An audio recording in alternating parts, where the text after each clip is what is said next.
అందరికీ నమస్తే అండి. వెల్కమ్ టు లలితాస్వల్. భగవంతుడు భక్తుని ప్రేమకు లొంగిపోతాడు, పరవశించిపోతాడు అని చెప్పడానికి మన ఇతిహాసాలలో ఎన్నో ఉదాహరణలు ఉన్నాయి. అలాంటి ఒక చక్కటి కథను మీకు చెప్పబోతున్నాను. ఒక గ్రామంలో ఒక పేద అమాయకపు కృష్ణ భక్తురాలు ఉండేది. ఆమె ప్రతిరోజు పాలు, పెరుగు, వెన్న, నెయ్యి అమ్ముకుంటూ జీవితాన్ని సాగించేది. అయితే ఆమె ఎక్కడ విన్నదో ఎవరన్నారో తెలియదు, కానీ కృష్ణార్పణం అనే మాట విన్నది. అదేదో మంత్రం అనుకొని ప్రతి విషయానికి కృష్ణార్పణం అనడం మొదలుపెట్టింది.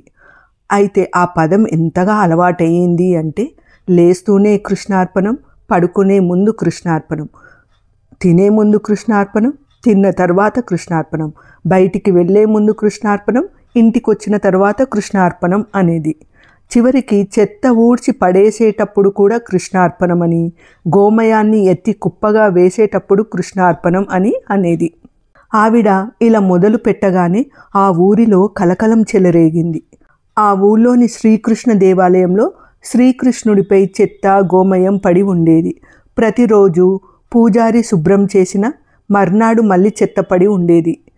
ఎంతకీ అర్థం కాక ఊరి జనమందరి మీద నిఘా పెట్టారు.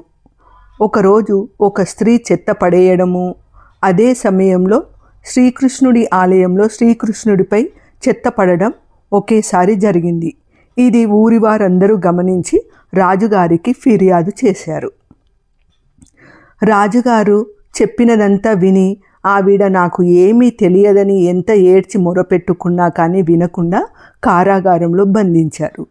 ఏమీ అనలేక ఏడ్చుకుంటూ కారాగారంలోకి వెళ్ళిపోయి కృష్ణార్పణం అంది.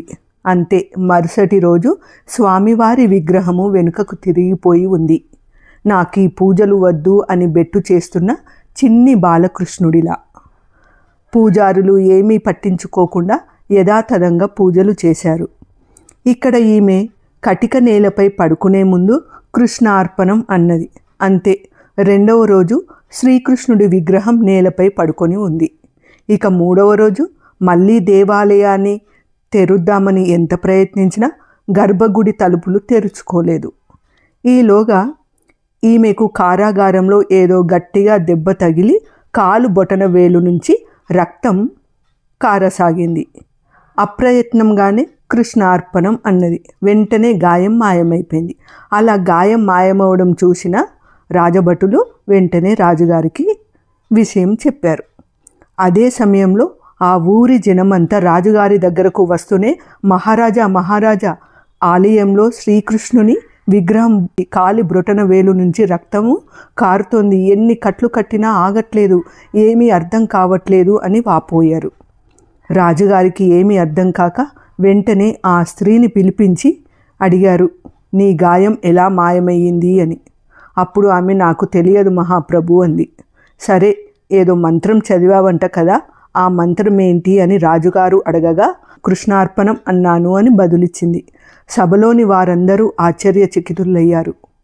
ఆమెని ఇలా అడిగారు, అమ్మ, నీకు కృష్ణార్పణం అంటే ఏమిటో తెలుసా అని. ఆమె, నాకు తెలియదండి, అదేదో మంత్రం అనుకుంటా, ఆ పదం అనకూడదా అండి, తెలియక చేసిన తప్పును క్షమించండి అని ఏడుస్తూ బేలగా అన్నది. ఆమె అమాయకత్వానికి సభికులందరూ ఆశ్చర్యచకితులయ్యారు. ఆమెకు కృష్ణార్పణం అంటే అర్థమేమిటో వివరించారు. అందరూ ఆమె కాళ్లకు మొక్కారు. ఇంతలో ఆమె ఘోరాతి ఘోరంగా ఏడుస్తూ, అయ్యో, నేను తెలియక ఎంత అపరాధం చేశాను, స్వామివారి మీద చెత్త పోశాను, నా గాయాన్ని శ్రీకృష్ణుడికి అంటగట్టాను, నా పాపానికి ప్రాయశ్చిత్తం లేదు అనుకుంటూ శ్రీకృష్ణుని ఆలయానికి పరుగున వెళ్ళింది. అయితే అక్కడ చిరునవ్వులు రువ్వుతున్న నందకిషోరుణ్ణి చూడగానే ఆమెకు తన పని ఏంటో అర్థమయ్యింది. ఆ రోజు నుంచి శుభ్రంగా భోజనం వండి తినే ముందు కృష్ణార్పణం అనడం మొదలుపెట్టింది. శ్రీకృష్ణుడు తృప్తిగా వచ్చి ఆరగించడం మొదలుపెట్టాడు. మరి సకల చరాచర సృష్టికర్త తనంతట తానే కావలసింది తీసుకోగలడు. ఎలా అంటే, భోజనమైన తర్వాత కొడుకు ఇచ్చిన ఎంగిలి తినుబండారాన్ని తండ్రి ఏ విధంగా అయితే వద్దు అనకుండా ఆప్యాయంగా తింటాడో, అలాగే భక్తులు పరిపూర్ణమైన భక్తితో సమర్పించిన దానిని ఆ తండ్రి అత్యంత ప్రేమపూర్వకంగా స్వీకరిస్తాడు. మరి ఆమె భక్తిభావాన్ని లోకానికి చాటి చెప్పడానికి చెత్తనే తనపై వేసుకున్న భక్తలోలుడి లీలలను మనం కొనియాడడానికి మాటలున్నాయా చెప్పండి? సర్వం శ్రీకృష్ణార్పణమస్తు. మరొక్క మంచి వీడియోతో మీ ముందుంటాను. అందాక సెలవా మరి. ధన్యవాదములు.